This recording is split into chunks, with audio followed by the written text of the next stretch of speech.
आज हम कितना देर प्रार्थना कर रहे हैं और रात में कौन सा टाइम पर हम उठ के प्रार्थना कर रहे हैं, ये भी अपने आप को पूछना बहुत जरूरी है। सारी रात प्रार्थना में बिताई कौन?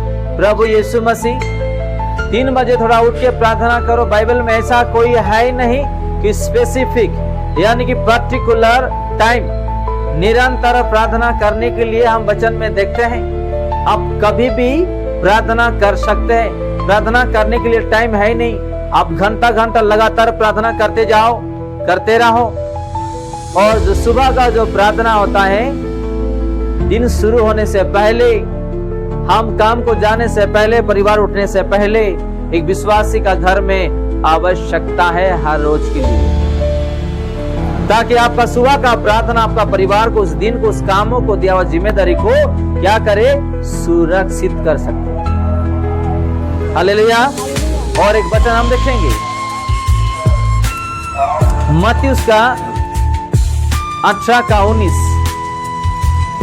मत्ती 18 का 19। फिर मैं तुमसे कहता हूँ, यदि तुम में से 2 जन पृथ्वी पर किसी बात के लिए एक मन होकर उसे मांगे, तो वह मेरे पिता की ओर से जो स्वर्ग में है उनके लिए हो जाएगी। हालेलुया। क्या लिखा है 18 का 19 में? फिर मैं तुमसे कहता हूँ, यदि तुम में से 2 जन, क्या 2 जन लिखा है? पति पत्नी हो सकते हैं, भाई बहन हो सकते हैं, माता पिता हो सकते हैं, बेटे बेटी हो सकते हैं, दोस्त भी हो सकता है, कोई भी। 2 जन एक मन एकजुट होकर के प्रार्थना करने में क्या होने वाला? सब कुछ सफलता होने वाला। आज हम प्रार्थना कर रहे हैं क्या? अगर किसी का घर में नौकरी नहीं है तो मिलजुल के पति पत्नी करना चाहिए। किसी का घर में कोई बच्चे फेल हो गए तो पति पत्नी और बच्चे मिलजुल के प्रार्थना करना चाहिए। किसी का घर में अगर बीमारी है तो मिल के प्रार्थना करना चाहिए। किसी का घर आज टूट गया है, मिल के प्रार्थना करना चाहिए। किसी का शादी नहीं हो पा रहा है तो मिल के प्रार्थना करना चाहिए। किसी को औलाद नहीं है तो मिल के प्रार्थना करना चाहिए। कोई जेल में फंस गया है तो उसके लिए मिल के प्रार्थना करना चाहिए। किसी को मन नहीं है आपस में मिलजुल के रहने के लिए तो मिलजुल के प्रार्थना करना चाहिए।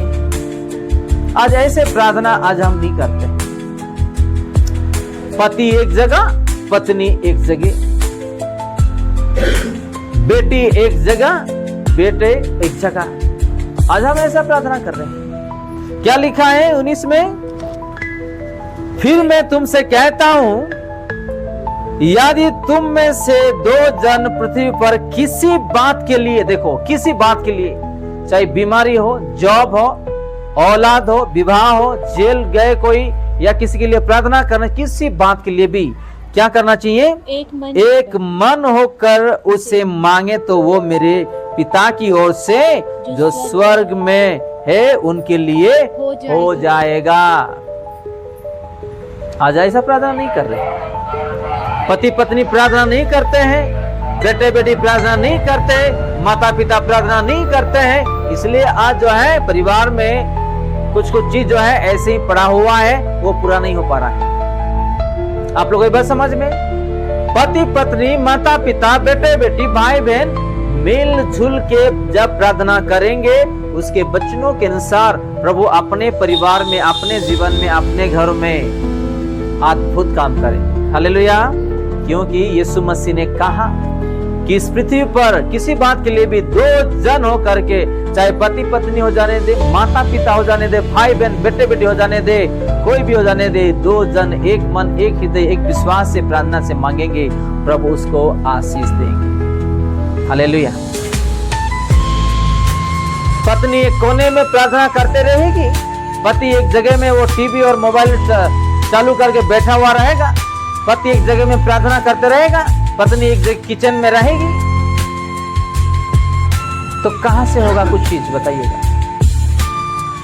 अगर सीखना है तो वचन पढ़ो, हर चीज आपको वचन ही सिखाएगा। मैं बोलने का जरूरत नहीं, मुझे भाषण देने का भी जरूरत नहीं है। हालेलुया। आज क्यों विश्वासी लोगों के लिए, प्रभु का दासों को प्रभु ने आज लेकर के आए उन लोगों को बचाने के लिए, क्योंकि विश्वासी लोगों को जो है उठाने के लिए दास के सिवा कोई है नहीं। हर चीज, हर ज्ञान देने के लिए प्रभु दास को चुना है, दास को ले आए हैं। ये भी जानना बहुत जरूरी है विश्वासियों को। अगर हर एक विश्वासी, हर एक इंसान डेली पढ़ेंगे, ना दास का आवश्यकता है, ना और प्रेरितों का, ना भविष्य वक्ताओं का, ना और किसी का आवश्यकता है। प्रभु हमको 6000 साल पहले क्या किए, ये दे करके गए, है कि नहीं? आज हम इसको नहीं पढ़ते, आज इसको हम नहीं पढ़ते, तो ज्ञान कहां से मिलेगा? एक पति पत्नी कैसा रहना है, एक परिवार इस धरती पे कैसा जीना है, अगर आपको जानना चाहते हो तो इस बाइबल हर रोज पढ़िएगा। हम किसी को गाली दे सकते हैं या नहीं, किसी के साथ कैसा रहना है, ये बाइबल हमको सिखाएगी। अपना माता पिता को कैसा आदर करे, पति पत्नी को कैसा सम्मान दे, बच्चों को कैसा हम चलाएं, एक परिवार के साथ जिए, यही बाइबल ही आपको सिखाएगी, ज्ञान देगी।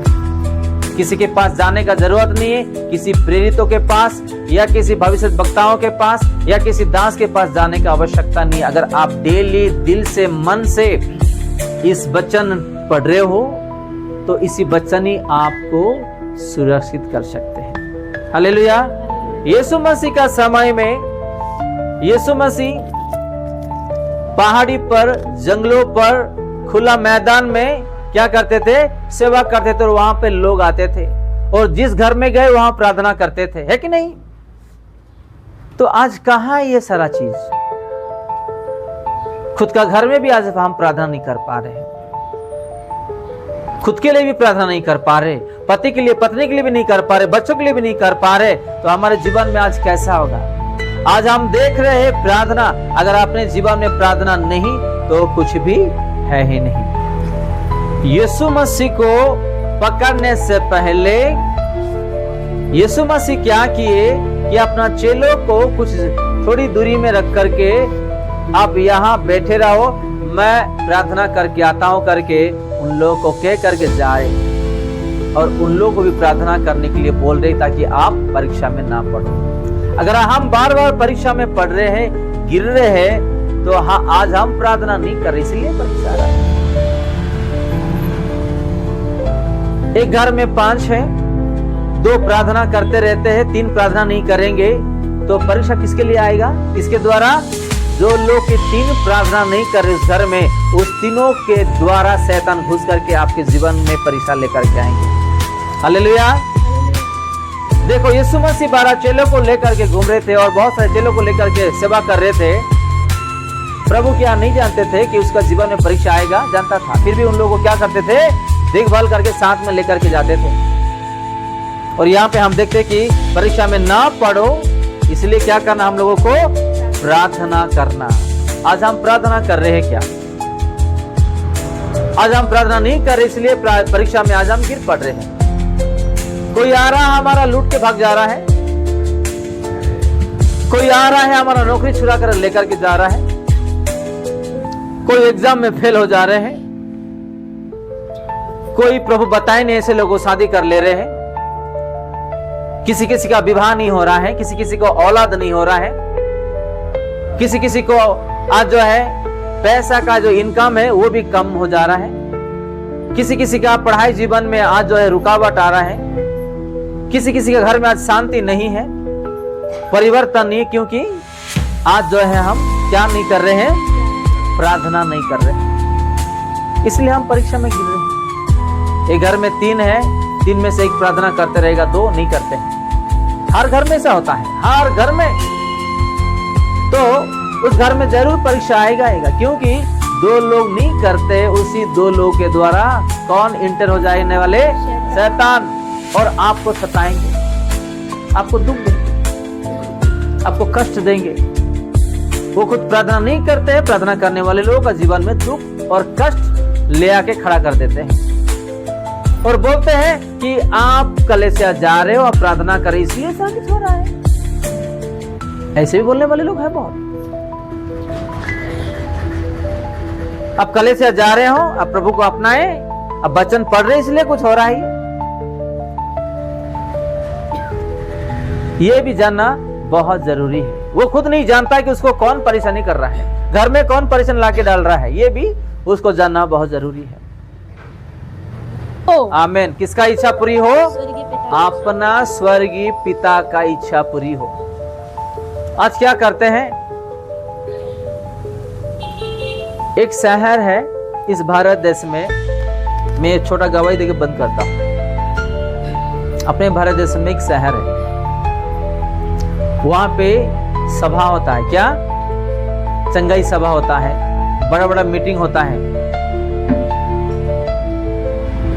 वहां पे है ना, माँ बाप जाते हैं, बेटे बेटी जाते हैं, और वहां जाने के बाद कोई अच्छा लड़की दिख लिया, अच्छा सोना कपड़ा पहन के, तो माँ बाप ये सोचते हैं कि हम उसको बहू बनाएंगे। क्या? उसको बहू बनाएंगे। अगर कोई लड़का अच्छा खासा एक माँ बाप को दिख लिया, या मालूम पड़ गया कि वो नौकरी कर रहा है या कुछ कर रहा है, अच्छा पैर में खड़ा हुआ है, तो उसको हम दामाद बनाएंगे। और क्या करेंगे? रिश्ते के लिए हम जो है आपस में बातचीत करके जो है ठीक करेंगे। नंबर 1। नंबर 2, अगर कोई लड़का किसी लड़की को पसंद आ गया तो उसका नंबर हालू से ले लेना, और लड़की भी हालू से नंबर ले लेना।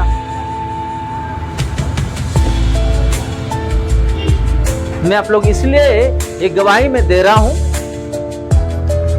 अगर हम प्रभु के लिए जी रहे हैं, प्रभु को जानते हैं, वचन को जानते हैं, तो ये बोलना है, प्रभु अगर आपका इच्छा है, अगर आपका इच्छा है तो मेरे जीवन में आप जो रखे हैं आप पूरी करिएगा। हालेलुया। ये भी जानना बहुत जरूरी है। अगर हम प्रभु की इच्छा से नहीं चलेंगे और प्रार्थना में प्रभु को नहीं बताएंगे और प्रभु से कुछ उत्तर नहीं आता है, अपने बुद्धि ज्ञान से जाएंगे, फंस जाएंगे। कोई प्रभु से परमिशन नहीं लेते हैं, कहीं कहीं चले जाते हैं, भटक जाते हैं, और बाद में जो है उन लोगों का जीवन में बहुत बड़ा समस्या ला करके खड़े कर देता है। कौन? समस्या। और खुद भी ला करके परिवार में ऐसा ला के खड़े हो जाते हैं। गाँव का हर चीज आत्मा में होनी चाहिए। हम एफिसियंस 6:18 में क्या देखे थे? हम आत्मा में प्रार्थना करना, जो भी कर रहे हैं हम आत्मा में करना है। अगर हम आत्मा में नहीं करेंगे तो कुछ फायदा है नहीं। अगर हम शरीर में जी रहे हैं, शरीर में प्रार्थना करें, शरीर में वचन सुन रहे हैं, पढ़ रहे हैं, प्रभु के पास आ रहे हैं, तो हमारे जीवन में कुछ फायदा है नहीं। ये छोटी सी वचन प्रभु यीशु मसीह हम सबको आशीष दे। आमीन। आइए हम अपना आंख बंद करते और प्रार्थना करते हैं। प्यारे पिता यीशु मसीह, आपने आत्मा में होते हुए जीने के लिए, प्रार्थना करने के लिए आपने सिखाया, और आत्मा में बढ़ने के लिए आपने सिखाया। आज हम आत्मा में प्रार्थना कर पा रहे हैं क्या? आत्मा में बढ़ रहे हैं क्या? ये भी हर एक विश्वासियों को जानना बहुत जरूरी है। आज हम शरीर में जी रहे, शरीर में प्रार्थना करें, शरीर में कलीसिया रहे, शरीर में वचन सुन रहे और पढ़ रहे हैं। पिता हर एक को परिवर्तन करो ताकि आत्मा में उन लोग जी सके और आगे बढ़ सके। आज का वचनों से आपने सिखाया पिता कि हम आत्मा में प्रार्थना करें, आत्मा में जिए, जो भी करें हम आत्मा में करें। जो लोग हमारे साथ ऑनलाइन में जुड़े हुए हैं, यहाँ पर बैठे हुए हैं, सब लोगों को पिता इस वचनों के द्वारा बातचीत करिए और आशीर्वाद करिए और सिखाइए करके आत्मा में जीने के लिए, आगे बढ़ने के लिए, प्रार्थना करने के लिए। सारा आदर महिमा आपको देते हुए यीशु के नाम में मांगते हैं। आमीन।